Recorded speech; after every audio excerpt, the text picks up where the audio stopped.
with Houston Ions. It is such a pleasure to have you here. We have an awesome speaker coming up, and we'll I give. don't know why I don't have the volume on. What? Say that one more time. Hello? Maybe somebody else. Okay. Anyway, so just a few little housekeeping rules for first timers. Just down the hall to your right are the bathrooms. There's one here and one a little further down. After the meeting, we invite you to come on in. We invite you to go to Black Walnut in Rice Village. It's going to be fun, good, healthy, fun meals, inexpensive prices, easy to get in and out, free parking to the side of the, in the garage. And if you're not on the mailing list already and you wish to receive notices, we have a sign up back there where you can do that. And our Houston Ions community group serves members and friends of the Institute of Noetic Sciences, IONS, which is a nonprofit organization dedicated to research and education on consciousness, human potential, and personal and social transformation. It is based in California, and IONS investigates mystical, anomalous, and related experiences.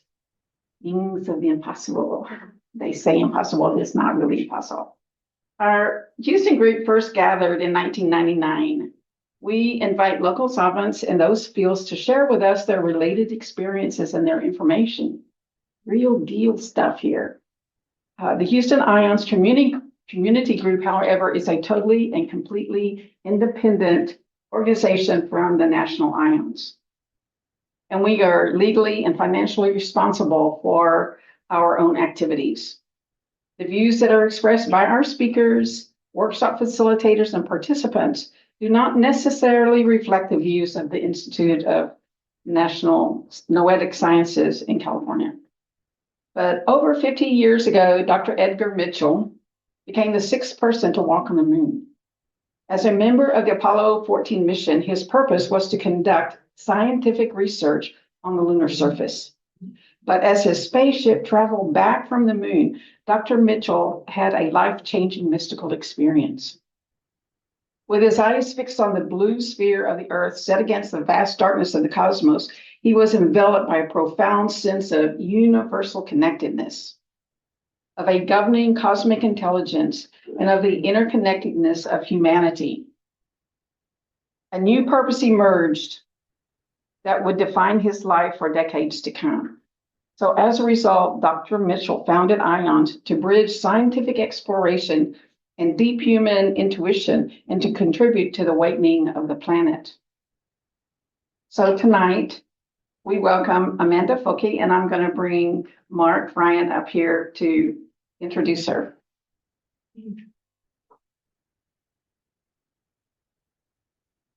Thank you, Jenny. Well, to broach our topic for tonight, listen to this comment from William James. I believe, he wrote, there is no source of deception in the investigation of nature which can compare with a fixed belief that certain kinds of phenomena are impossible. He made that remark in 1886 as he foresaw a growing trend in Western intellectual life, one that largely holds sway in the academic world today.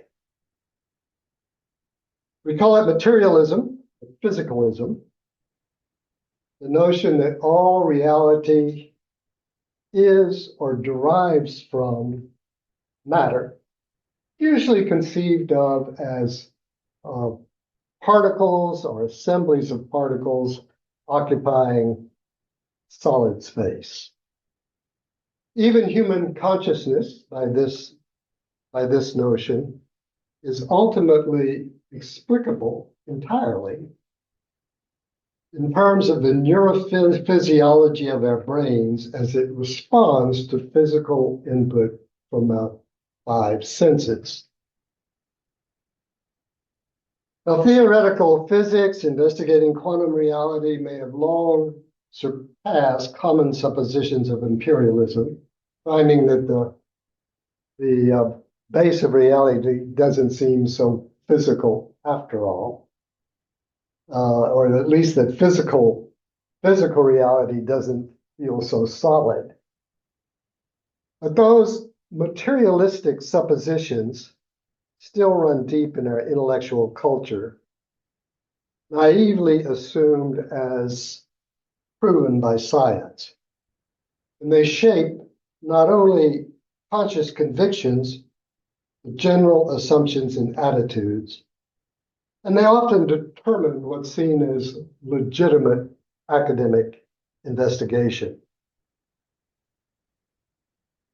Human experiences that fall outside the materialistic purview, that can't be explained so easily by its modes of inquiry, are frequently labeled impossible and often laughed out of court. So it seems rather ironic, but to me quite momentous, that our local citadel of science and engineering, Rice University, is now home for an academic center of study for that questions the assumptions of physicalism and that challenges the fixed belief, that James would have it, that certain kinds of phenomena are impossible. Rice's newly emerging and rather audaciously named Center for the Impossible is built on a collection of documents which has grown exponentially over the last few years. The center and these archives of the impossible are the brainchildren of Professor Jeffrey Kripal, Professor of Philosophy and Religious Thought at Rice. Initiated in 2016, the archives gather evidence of anomalous experiences, things that are not easily explained by the materialistic paradigm. These are, in Kripal's words, well documented in common human experiences that are not supposed to happen, but clearly do. The archives now encompass, by his estimate, over 1 million documents, recordings, drawings, and objects. But to establish a collection like that, I might observe, is not only intellectually innovative in the prevailing academic culture, it was an act of real courage. Our speaker tonight has been instrumental in that effort. Amanda Focke is an archivist, head of special collections at Rice's Fondren Library. These archives of the impossible are only a small part of the collection she oversees, but she's been wholeheartedly devoted to them. The simple truth, Kripal tells me, these are his words, is that there is no Center for the Impossible without Amanda Focke. She is that important and that central. It's true. He actually speaks of a tripod. Art is with us as well. And I guess This is her moment. the third one I must couldn't be do what you. she does. I mean, it would not exist without her, for sure. Well, when Kripal speaks of Amanda Focke, he's talking about a native Houstonian. We should throw that in. Amanda attended Georgetown University, where she earned a degree in art history, but got a job as a student worker in the university library. She got intrigued with the library's operations and then attended the University of Maryland, earning a master's degree in library and information science. And since then, she's become a certified archivist and digital archive specialist. An interesting career. It took her first to the Ransom Center at the UT Austin. And in Austin, I'm told by my secret sources that she got rather involved in the music scene and became a dynamite Texas two-stepper. Are we getting a demo? Yeah. Hopefully not for your sake.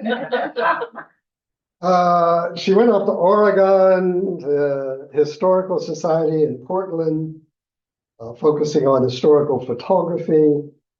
But before the gray skies of that part of the world convinced her that she needed sunshine and tacos, and she returned to Texas, first to the State University of San Marcos.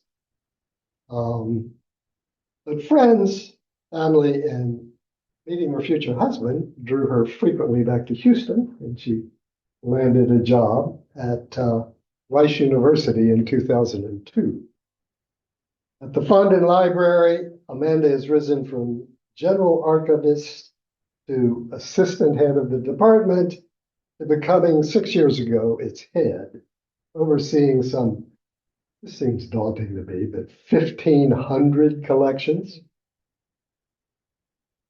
As she assumed that role, she inherited responsibility for the archives of the impossible, and that's a task she has approached with both professionalism and zeal.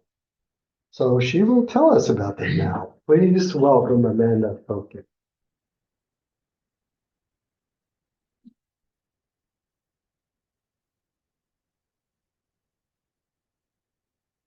Hi, everyone. Thank Hi. you for coming. I'm going to be trying to read my speaking notes from my iPad. So you can enjoy being along with me on that journey. So. Is it possible to move that? Shut you're online. The talking Virginia Hancock Oh, on the laptop. That's gonna be on all of her talking slides. Virginia Hancock is here.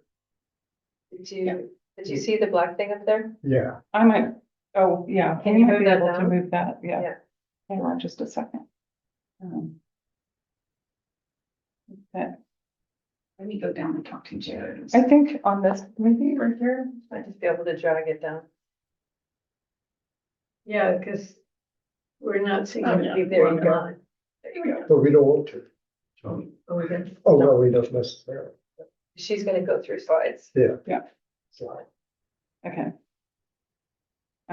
Another fun fact about me is that I have pretty terrible eyesight, so I'm going to be trying to manage my notes and things in my classes. So thank you. Thank you for the warm welcome, Mark and Jenny. I appreciate being here. And nice to see some familiar faces here, and I'm excited to meet some new people tonight. And I'm excited to tell you about the archives of the impossible at Rice.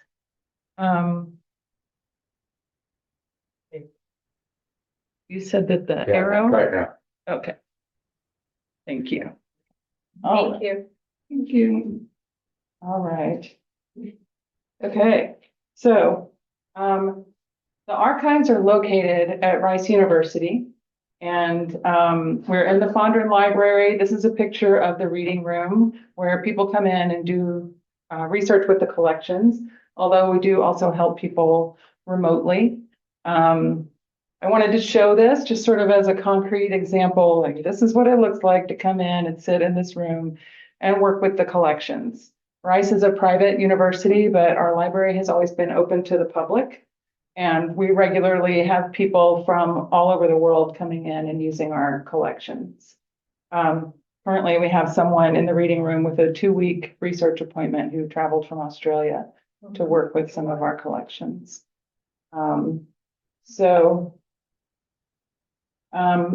Generally, like the mission of our department in the library is to support research, the institutional and public service programs of the university by collecting, organizing, preserving, and describing the Rice University archives, the rare book collections, and then also the cultural heritage collections.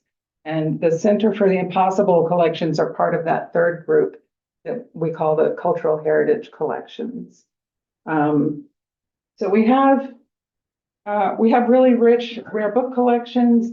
We are the archives for the university, but also there's all these other wonderful areas. You know, we're probably about 2/3 university archives. I mean, 1/3 university archives and 2/3 cultural heritage collections. So some of the other areas, subjects that we have are the Houston Asian American Archive that has hundreds of very local oral histories. We have the Houston folk music and blues music archives, collections related to fine and performing arts, like the archives of the Contemporary Arts Museum. Houston is one of our biggest collections. Quite a variety of collections that are not the impossible. And the South Texas Jewish Archives is another one. There's really a wide variety. And so the Center for the Impossible collections are their own special universe in that realm. And so that's what we're going to be talking about tonight. And really the vision of the center is a world where experiencers and their impossible experiences become known to science and academia, public officials, and gradually the general public. We're trying to build the world's most comprehensive meta collection on anomalous experiences on the people who have them. So we want to steward people's experiencers' stories. We want to provide ethical access to the archival materials, and we'll talk about what we mean by that. We want to create the infrastructure and best practice methods for doing that. And we want to inform experiencers, the research community, and the public about impossible experiences. Sort of relating back to Mark's introduction a little bit, he had mentioned that perhaps that's an audacious task that Rice has taken on. Our department in the library in particular, collecting materials of this kind. And I would say that, you know, probably 20 years ago, only a short 20 years ago, that this wouldn't have been possible. It would have been impossible. Because when I started at Rice in 2002, you know, getting close to 25 years ago, really the collections there were a representation of people that you might say were the movers and shakers of the area. So it means people of, you know, the traditional sense of power and means, and not any other kinds of stories. There weren't those other categories, you know, the Houston Asian Archive didn't exist. The South Texas Jewish Archive wasn't there. All sorts of other little pockets that tell just a much broader story of our lives in this area didn't exist and weren't being sought out at all. Because they just weren't of interest to the people who were collecting at the time. And that was basically decades of practice with that mindset, building what the collection was at that time. And so it takes individual people saying, no, I want to collect this kind of material. This is important for the long term. So it's partly the people in the archives doing that, but it's also the bravery of the faculty working in these areas. I've talked to a number of faculty members from various universities who've said that they can't work in this area. They couldn't work in this area, which was the interest of their heart, you know, until they got tenure, until they were protected and able to work in this area, you know. So Jeff Kripal had been spending a lot of time studying the impossible. And part of our job in the archives is to build research collections and support a faculty research interest. So partly it's just a straightforward scenario of the archives, building the archives in support of our faculty's interest. But it's also us saying, and we want to collect these kinds of materials. So a little bit about how things come to be. And some of you may have heard Archives of the Impossible and the Center for the Impossible. So I just wanted to pause for a moment and explain the difference between those things. It used to be that we would call it all the Archives of the Impossible, but really that's Jeff Kripal's intellectual property, his copyright, his idea that came from his writings. And so as our, outreach and conferences and, research activities were growing, we found that we needed to make a split between these and really articulate which one is which. So Jeff Kripal is the person behind the Archives of the Impossible. So he writes about that. That's the name of the conference that is his brainchild. He does media events and projects and things that are Archives of the Impossible. The Center for the Impossible is an administrative structure that's at Rice University in the library. It's the home of the archival collections and a deep research project that we're engaging in that you're going to hear some more about. So this is a web page that will lead you to some of the things that are in our collections. You can see on the left that you can browse through books and journals that we have collected in this area. We have oral histories there, which are oral histories with the donors of the archival collections, talking about their own collections. It's very interesting. And then on the right there, it's a link to, it says physical collections, but that's the link to all the guides to the archival collections.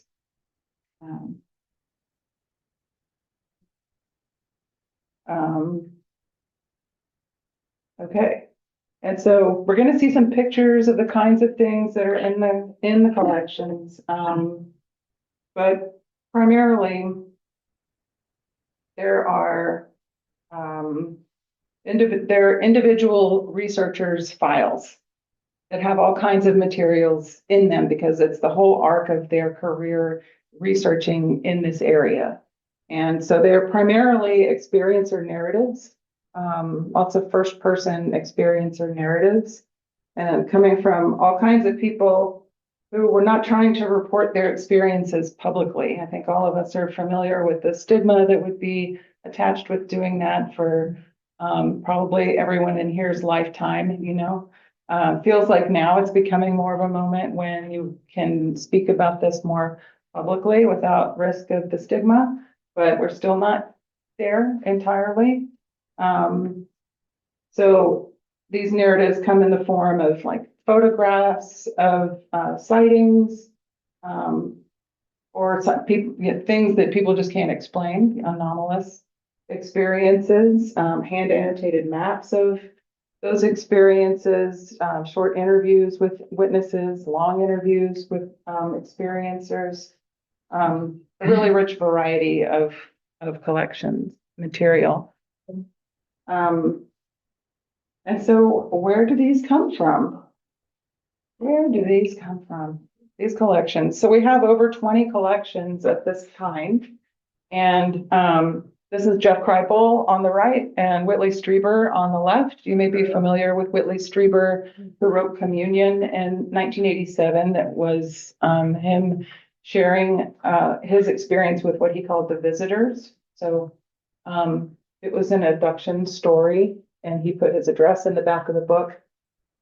When it was published, it became a bestseller, and thousands and thousands and thousands and thousands of people wrote him letters talking about their own experiences. And that's what his archive is.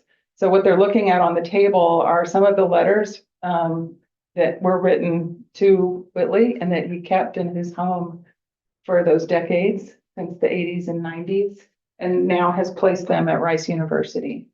So that's an example of Whitley as a researcher type person. He's someone who created and maintained this archive, more on the maintained side because he didn't write the letters. But it was his archive in his home to give, and he knew Jeff. So based on like a research relationship with Jeff, sent the letters to Rice. Actually, the first collection which came in that way is Jacques Vallée's papers, which are there in the archives, and he is really a revered elder statesman of ufology research over the decades.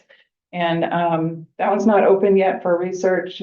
Jacques Vallée asked that we wait for 10 years to release access to his papers. But Jeff Kripal's stature in the academic realm has built a lot of a community of fellow researchers, and so those folks have their own archives.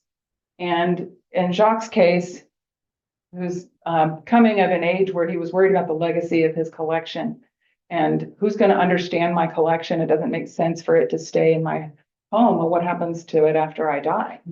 And so he wanted to have it publicly accessible in an archive. And so these collections come in directly from the people who created or maintained them. So that is a notion called provenance. And that's a really important concept in terms of academic rigor in the humanities.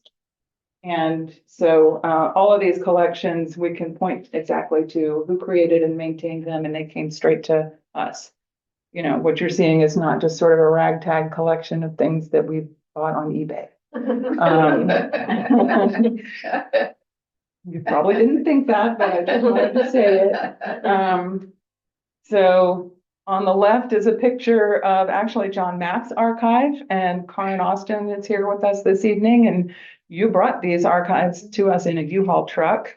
Little PTSD around. Yeah.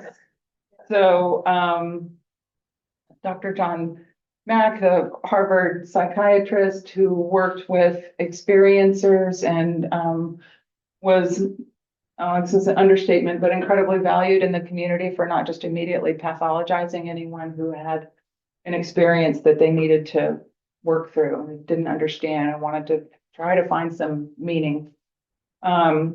So those were his archives that were in his personal ownership. And after he died, staying in a storage space, and then Karen was the caretaker of those records for years.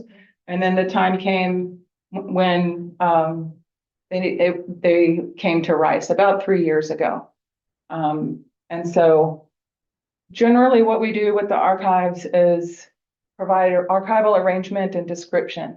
So that is like, you could open a box, any one of those boxes, and it might be a paper bomb, as we call it in the archives, where it's just a messy stack of papers and photos or tapes or floppy disks, and it's just a mess. And you really have to get to know what it is to try to make some sense of it and arrange it into an order that will be approachable for researchers. John Mack papers were not like that. Very tidy. In the middle is a picture of Jacques Vallée's papers, which incredibly tidy. And then what we do from there is build a guide that we put online so that everybody can know that the archives are there and how they can access them, generally what's in them, and then specifically what's in them. So on the left is a picture of a box that has some folders in it. So we describe things at the folder level, not at the item, like document level, because that is incredibly overwhelming, and would make it so we would never get anything completed. So that's our compromise, is describing things at the folder level. So that's what's described in the finding aid, is you see the names of folders.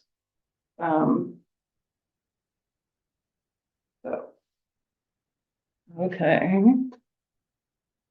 So we have guides online at archives.library.rice.edu. And not all of the archives of the impossible are processed and have a guide online, but I think it's 16 of the 22-ish do. So you can see what's in there. So I've already mentioned the Jacques Vallée's paper that are his like ufology research, and in Whitley Strieber collection of about 3,500 individual letters of people describing their experiences. Other collections are Brenda Densler's ufology collection, Stanley Krittner's parapsychology publications archive, his entire career of publications. Ed May's remote viewing papers that relate to his Stargate research that was federally funded research at Stanford University that was psychic espionage. Larry Bryant's UFO research collection, Richard Haynes' ufology papers, which are primarily interesting for the many interviews that he did with commercial and military pilots about anomalous sightings that they had during flight.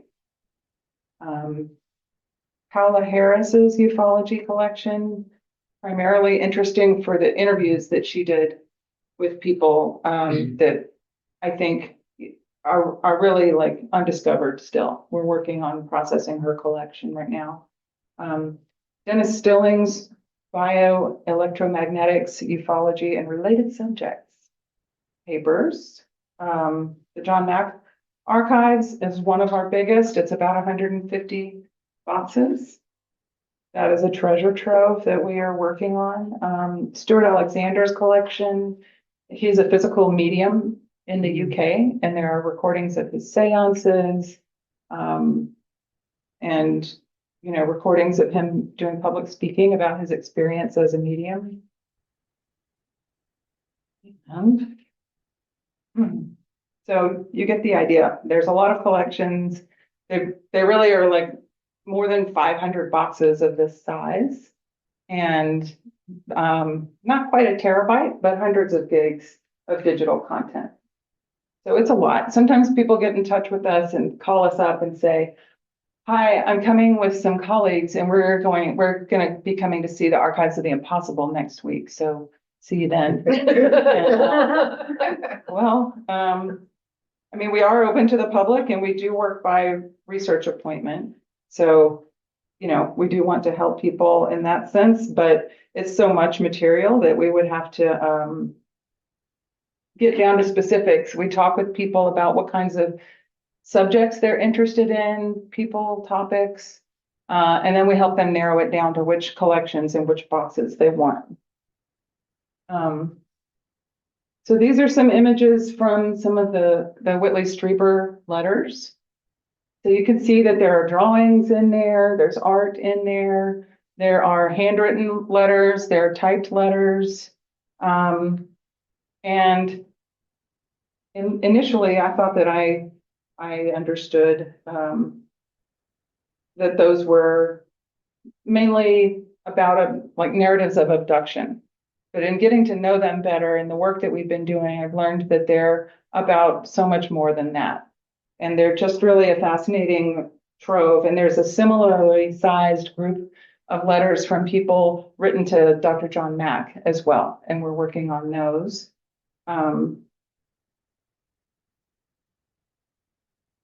Excuse me, Mhm. who's Dr. John Mack? I hadn't heard that name.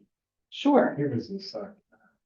He was, I mean, Karen Austin is here, so I can feel a little bit No, silly go ahead, go describing who John Mack Go ahead. was, but he was a Harvard psychiatrist who had a research study that was focused on experiencers. And he was valued in the community because he didn't immediately just dismiss what people were saying about their experiences. And so he wrote a book about their experiences called Abduction. And so it was people's stories of what he was hearing that he was sharing.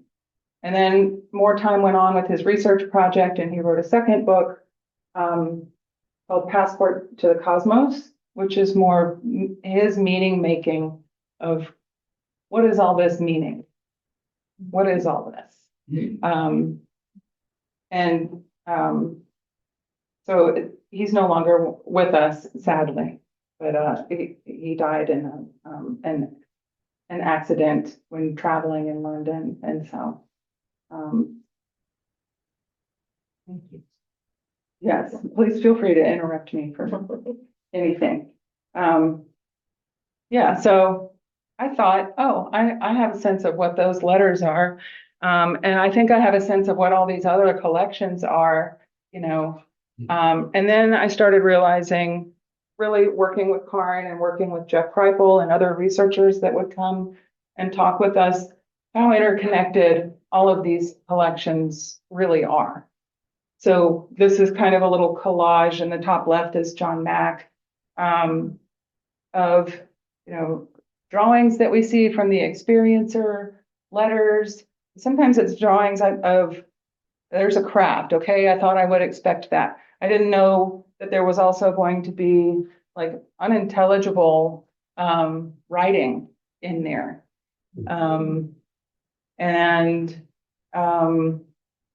I didn't know. So this is Joe McMoneagle, who it's a video of him engaged in some of the remote viewing work, which I mentioned before, is that federally funded research that was done in the Cold War era, where people would be given a latitude and longitude that the intelligence community is interested in, and be asked to draw what was going on at that latitude and longitude. So the Ed May collection that relates to remote viewing is like everything probably that you would want to know about how they did that work. So that's Joe doing some of that work. Richard Haynes, who did those interviews with the pilots. Katie, the gold leaf lady. She would have what looked like gold leaf emerging from her skin. That's part of the Stephen Browdy collection that relates to psychokinetic experience. And so, you know, all of these things actually, as it turns out, have threads that go through all of them. So it might be near-death experience, it might be telepathy, it might be precognitive dreams, a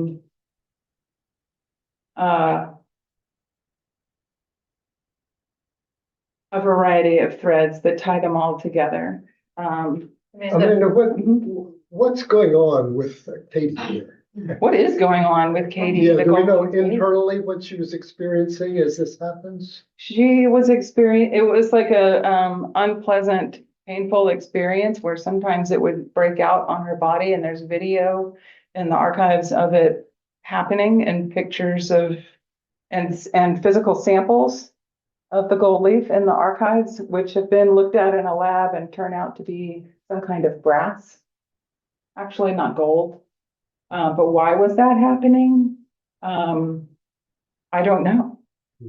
So that one I'm not as familiar with, but you can come in and do some research in Stephen Browdy collection and see what you think about that. Well, I have read the Leslie Keene's account of Stuart Alexander, where Amanda mentioned that she's a physical medium, but it's physical stuff happens all around him as he's going through these experiences, and he doesn't. He's not conscious of them at all at the time. Correct. Yeah. So it's interesting to listen to the audio recordings of his seances. He would never allow video to be taken because they would always do it in the dark. But the oral history that Stuart Alexander gave, that is online, if you want to hear that and see him talk about it, explains his entire process of how the seances work, sort of what the quality, checks are, such as that he sits in a chair, he gets all set up in the light with his home circle of people, and he is like tied to the chair and has light, like luminous dots on his like knees and feet so that like people can in the room can see that he's not moving, he's there.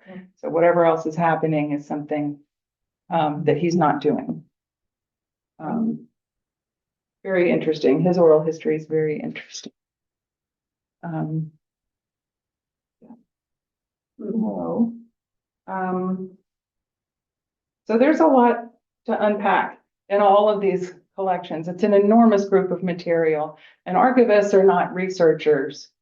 Our job is preservation and access. We're trying to build the collection and make it ready for researchers and keep it safe for the long term. But it certainly is fascinating, and so it's really been a joy to get to know these collections. This is another sort of collage of images and letters just from the Strieber collection. This one is open to the public. People can come in and sit and read these letters. We have digitized these.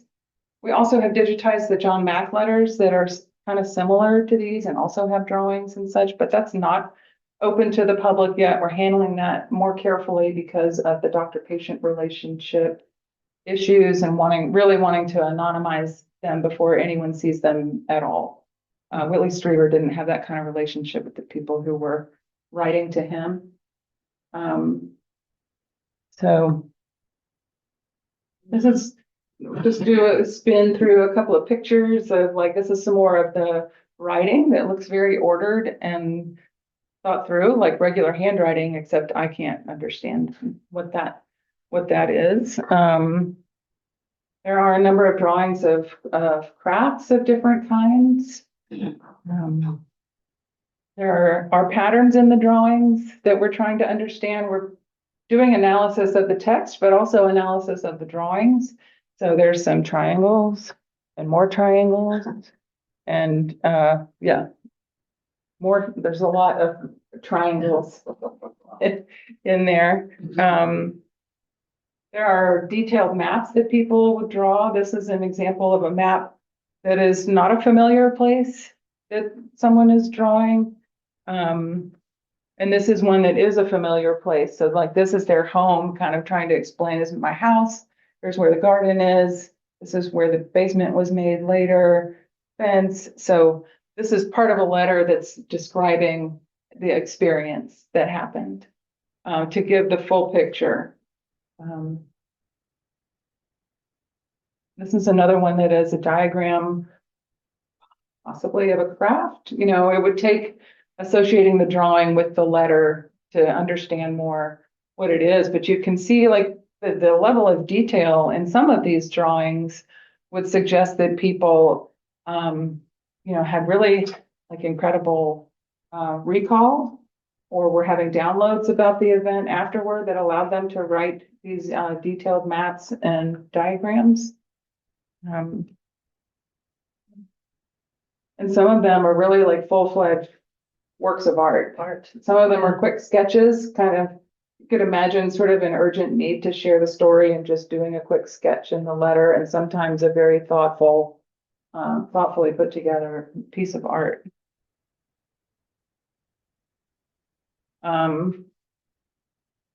So going back to Joe McMoneagle, who was he was a remote viewer in the Stargate program. So he features a lot in the Ed May papers that are remote viewing.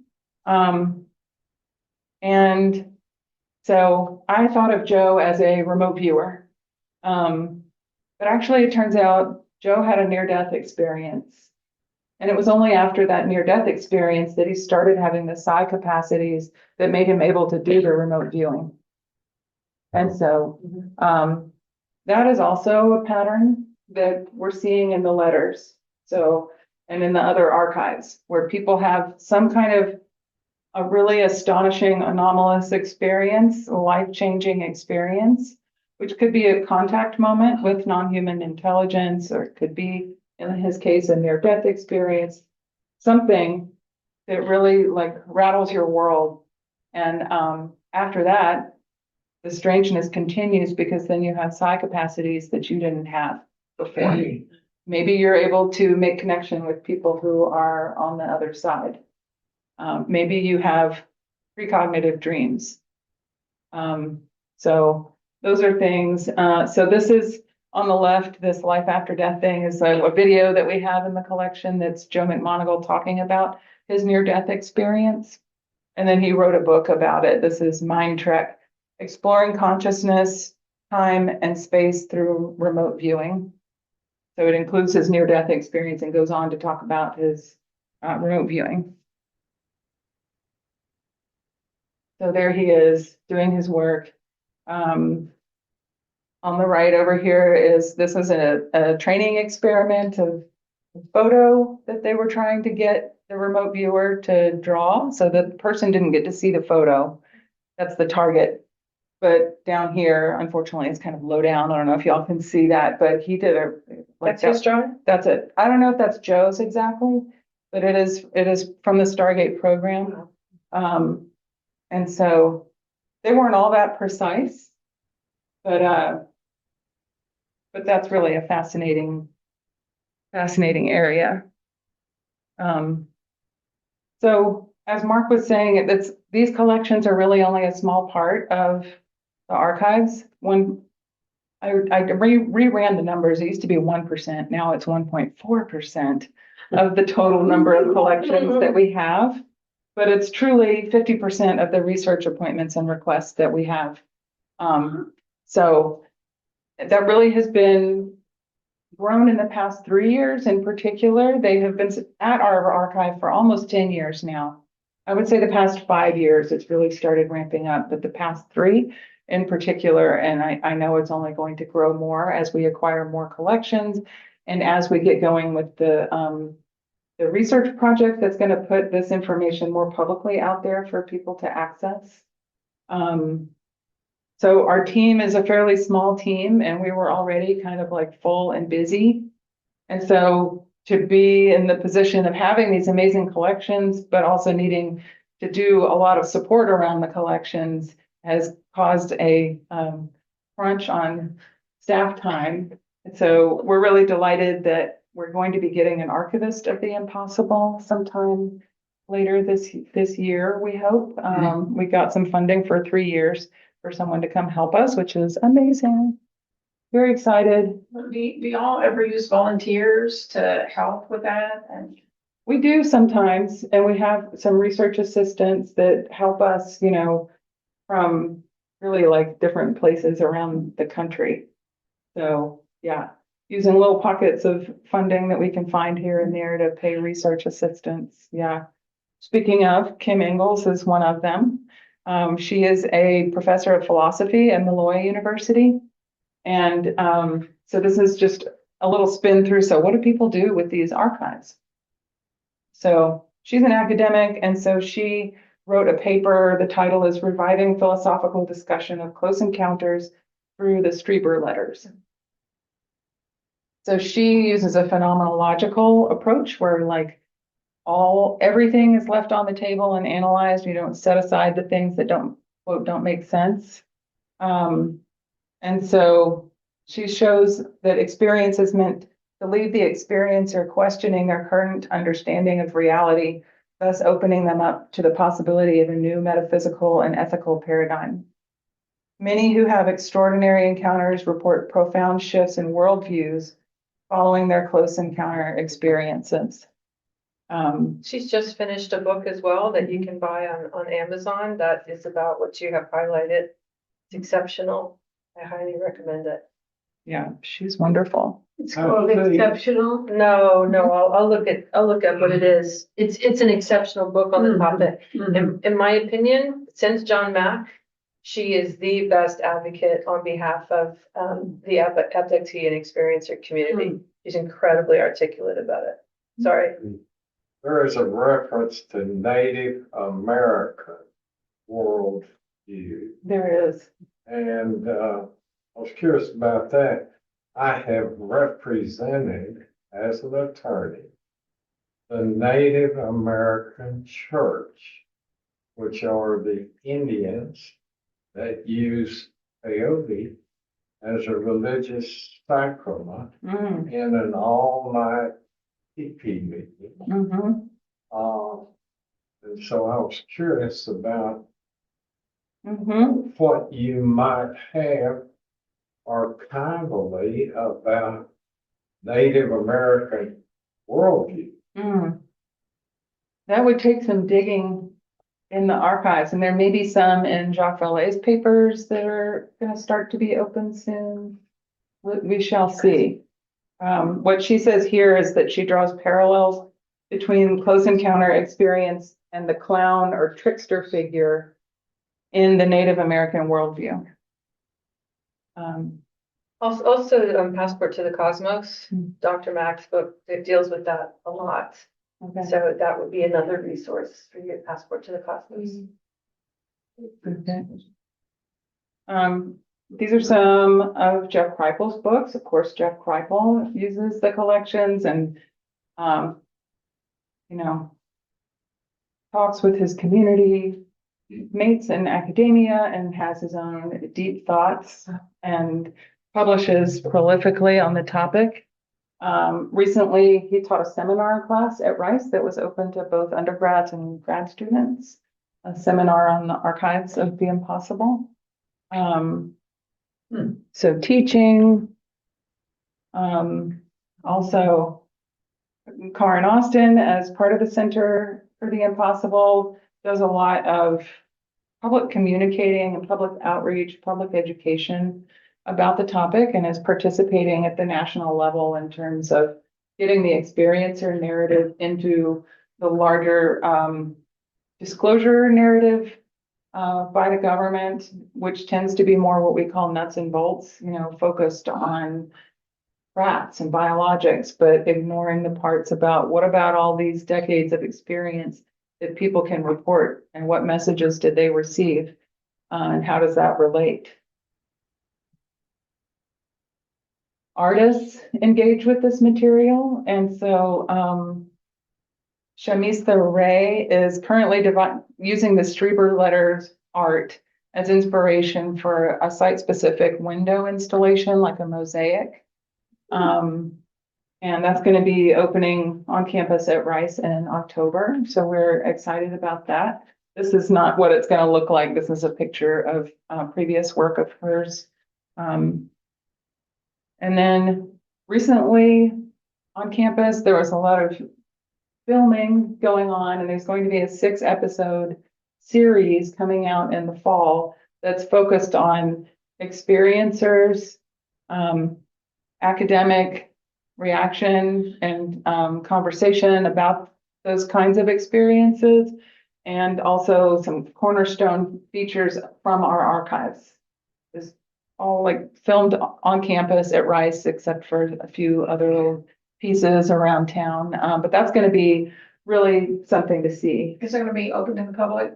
Yep. It's a streaming on AMC.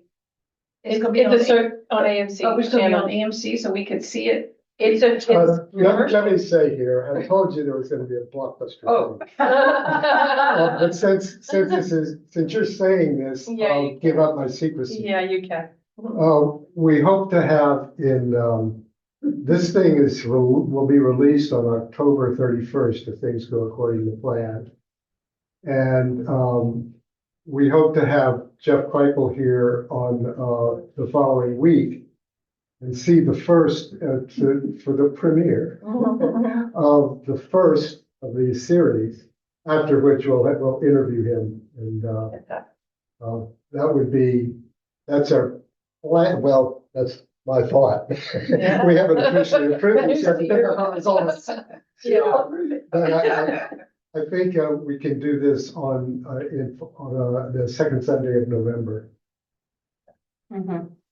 Yeah. Oh my gosh. So each episode Yes. is on a different topic. Like it might be telepathy, it might be near-death experience, it might be abduction. I think it's going to be really great. So I'm Wow. going to spin through the rest of this, and you probably see this and you're like, oh God, don't talk about that. More PTS. But you might be wondering, are you digitizing this so that people can have more access to it? Yes, we are, but we also are remembering that it's sensitive material that we can't just send out to, ship all our boxes off to somewhere else and have an outsourced vendor do the digitization for us. It has personally identifying information about people that are, it's sensitive, you know, the people whose papers are in these didn't know that it was going to wind up in an archive. Somebody writing to Whitley Strieber in the 80s didn't know that their letter was going to wind up publicly available and possibly just online. And it has their name, address, phone number, the things that they couldn't tell the people that they love the most in their life. So Sounds like the Epstein file. well, but different. But different. Different. So we had done some digitizing at Rice and trying to broaden access. I see my little icons messed up there. We also try to use our digitized materials to assist researchers with deeper analysis of what's going on. We do, I won't go into depth about this, but we do think carefully about using AI tools and using command line computing tools that are super local and very data secure. So we make specific choices about the environments in which we work with the text that we've digitized. Now that AI, once you get it out there, it's gonna be. Mhm. Have you talked to the, or do you have plans to talk about the user experience, the user interface? Oh, we can, yeah. I mean, that it's, people find that compelling, I think. Mhm. So researchers have different things they're interested in. Like I had someone interested in sound as relates to anomalous experience, and they wanted to know if there were words like humming or silence or harmonics or all kinds of words related to sound. And so because we have a lot digitized in-house, it's not yet anonymized and available, but we have it.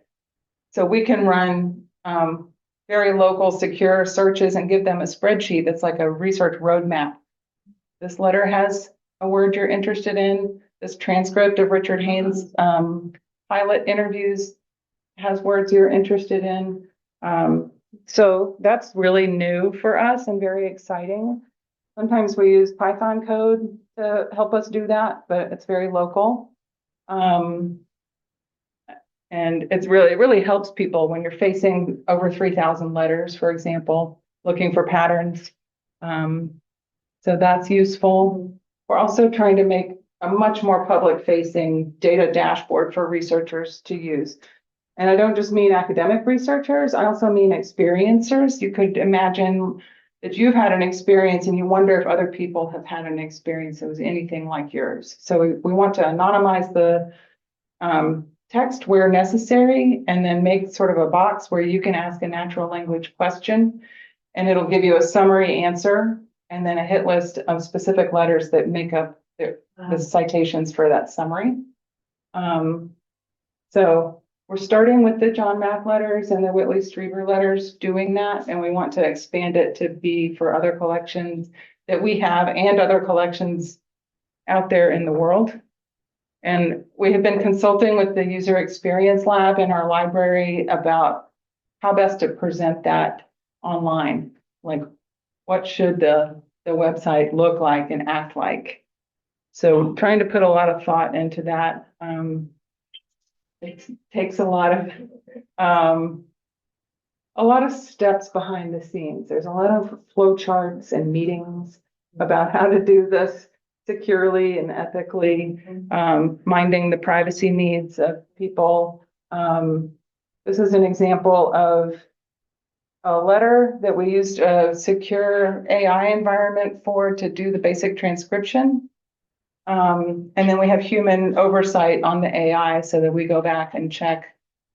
We're seeing this is correct, this is correct. And so it is taking a lot of time to get this ready, but we're really making progress, building what we know into some spreadsheets that we can use later for basic visualizations of patterns. So we can kind of introduce what's in the archives to people with some basic visualizations like storytelling, what's in here.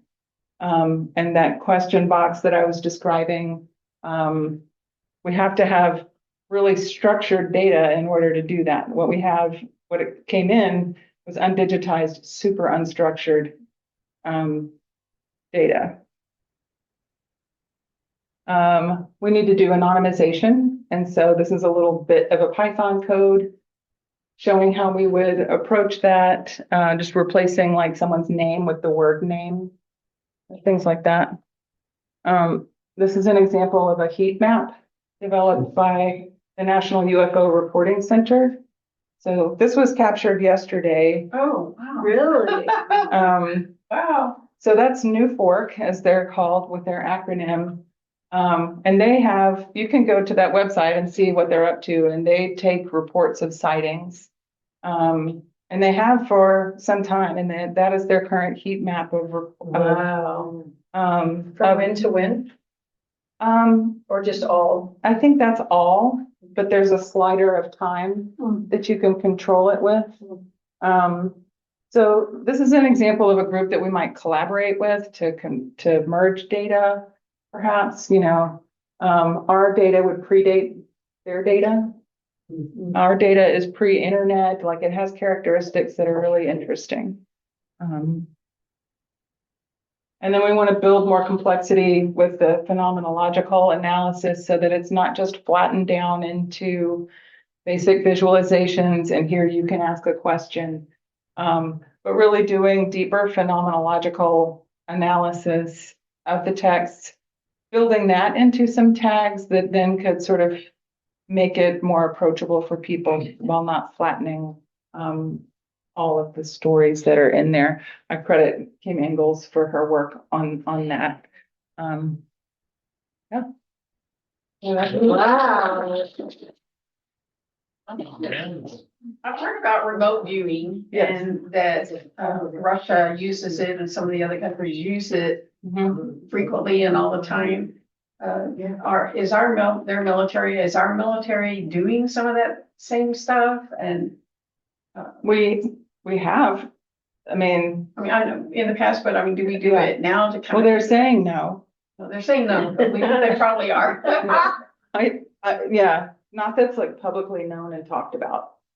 I guess now they're using a lot of drones, to. Technology is. Technology, but Mhm. but drones can be shot down.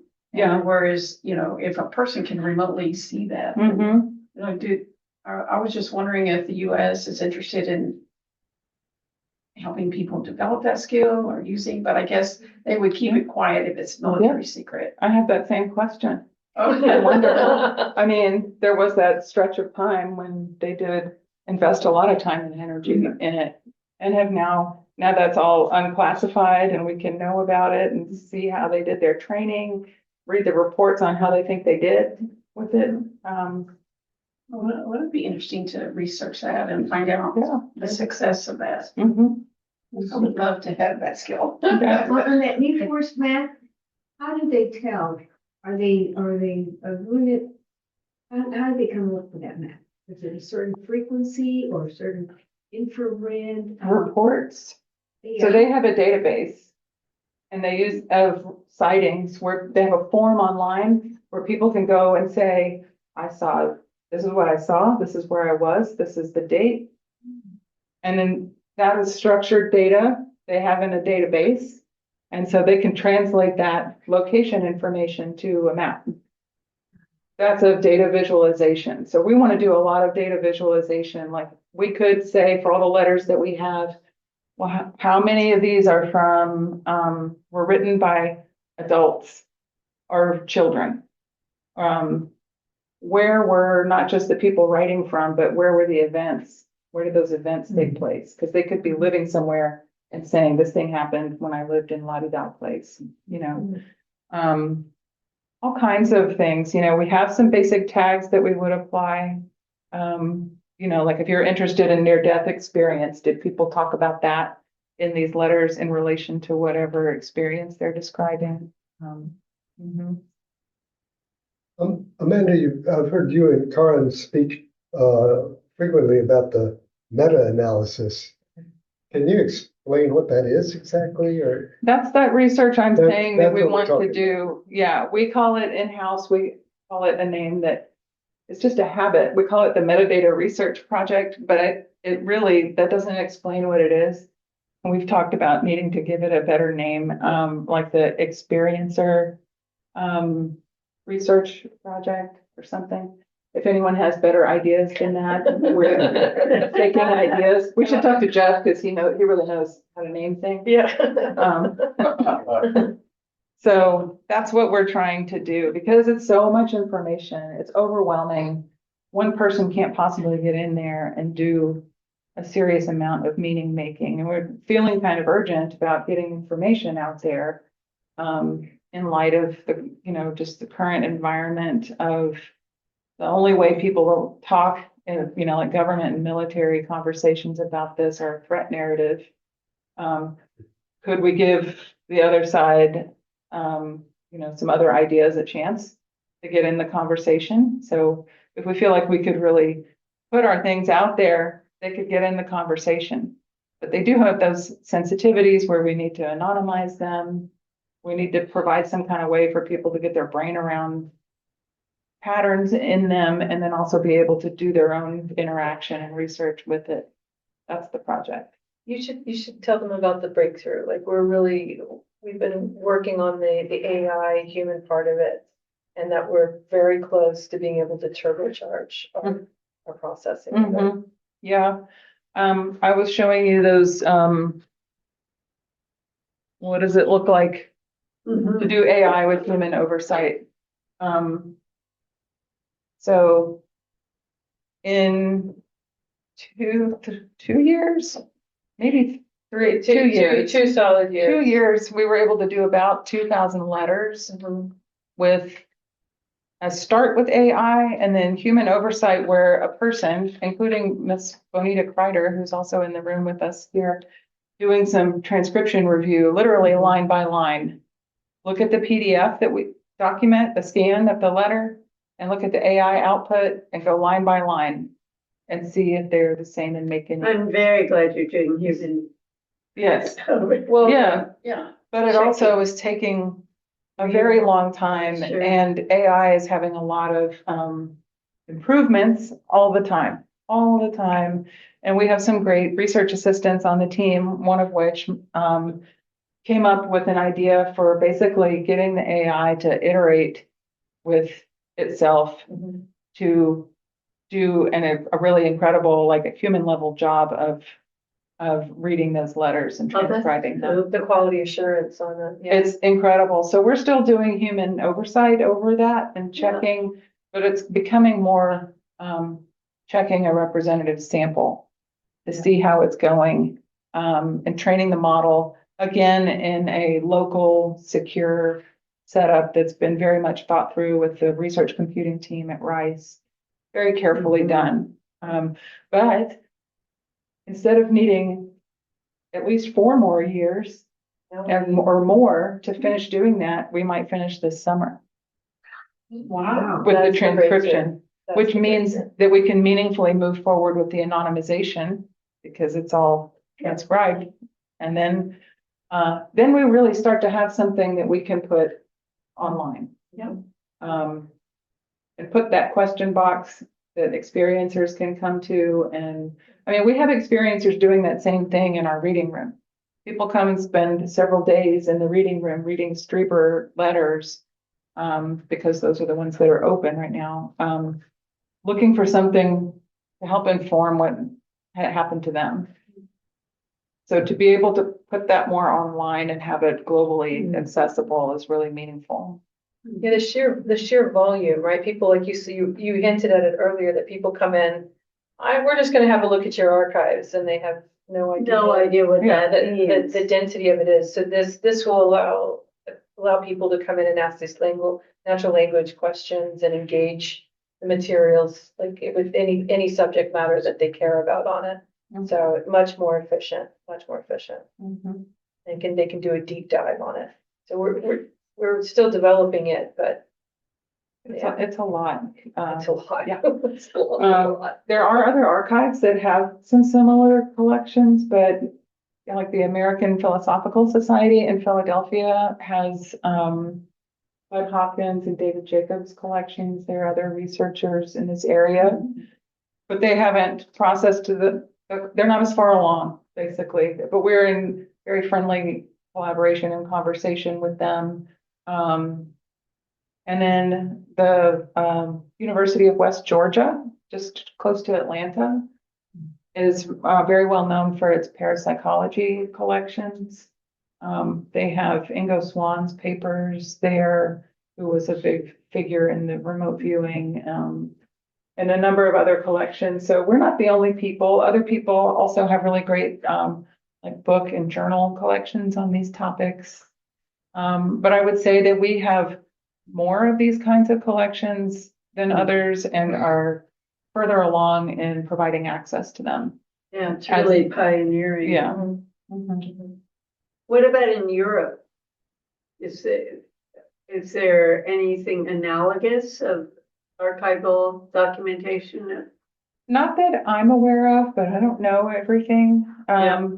I know that there's a library in Sweden that has a really quite large book and journal collection about it, but in terms of primary sources, archives. Yeah. I'm not aware. Yeah. Yeah. Thank you, Ms. Well, I think it's worth mentioning just how momentous this is, or reiterating it, because like even yesterday, there was a program on from the National Ions Group. They're having their annual giving day, and they had several of their people on there. But we're just talking about the cultural shift that's gone on in the last 10 years, whereas so many of these topics would just be untouchable Yeah. even 10 years ago, that they're now finding a blossoming of interest in these things. Yeah. Thank you. Agreed. We see that. One of the collections that's interesting, I think, is the Brenda Densler collection that we have, because it has recordings from talk shows, U.S. American talk shows in the early 80s and such, like Phil Donahue show or something like that, where they have people talking about these topics and basically getting laughed off the stage. Sure, it was a joke. Oprah too, Yeah, Charlie just Kirk. laughed. There's one where John Mack is on a panel there, along with Bud Hopkins, and people laughing at them. Yeah. Well, I remember from when I was at Yale, I taught a course on the cultural effects of the atom bomb, and we had a major scientist, I'm not remembering his name, who I was having dinner with as a result of this, and there were a few other people there, but he was the principal science advisor in the George H.W. Bush administration. Oh, So he's a physicist. And was it Neil Lane? what was this? Neil Lane? No, I don't No. think so. I'm sorry, I can't remember his name. But That was Clinton. in this conversation, he was talking about this lunatic guy Oh, at Harvard. yeah, yeah. And really lighting in the damage that this guy was doing. Well, he almost lost his tenured job. Harvard investigated him for that. Yeah. Yeah, I was just gonna say that Rice University, I don't know if they're quite so proudly yet, is willing to be will proclaim their association with us, but they certainly haven't rejected Center for the Impossible, and we are solidly aligned with the university. We are nestled within them, and that says something. It's a minor, obviously, Ivy League university, but that's a big deal, as you might imagine. It is. Even For Gary sure. Nolan's soul isn't in Stanford. The Soul Foundation has to be outside of Stanford. Yeah, Mhm. so it's changing. It's changing. That's exciting. Mhm. There's a topic that hadn't been mentioned. I believe Jeffrey was working with Michael Murphy at one time involving a Catholic priest that would levitate. Oh, Carl's Ayers, and they flew. Cupertino? Oh, no. Oh, no, that's a late Joseph of Cupertino. Something like that. Yeah, Joseph of Cupertino. No, no, that one. And they had a young lady that was gonna go to the Vatican archives and do something. Yes. I forget her Nicole name. did. Oh, Nicole, was that Nicole? Yeah. Nicole Bauer. Mhm. Nicole Hart, yeah, this name was Focke or something. Anyway, Nicole, okay, that's interesting. And Like, you, what came of that, or what's going on with that? Well, I think, How did you get here? People are writing about, like Nicole Bauer talks about, like her area of interest is, like French Revolution era history. But now that she's tenured, she's talking about, anomalous experiences in that period of time. And Carlos Ayer is doing the same. I mean, Karin just mentioned his book that's called And They Flew, which is about levitation. And so they're going back and Nicole did go to the Vatican archives and do some research there. And so I don't have those archives. But you know, so that makes sense that those would be in the Vatican, because if you're going to become a saint, you have to have a trial and get, you know, have some Right. research done on you. And so they have records of all of that. And, so those kinds of topics might be held, the archives might be in other locations, but people are looking at that. thank you. Everybody likes Jeff Crampel. So whatever he wants Yeah. to do at Rice, it's Jeff Crampel. They're gonna let him do it. He is really, really amazing and wonderful to work Yeah. with. That is a fact. I feel very lucky about that. Here, here. Yeah. Yeah, he's lovely. Sure. Thank you so Thank much. you. oh, do we have anybody on?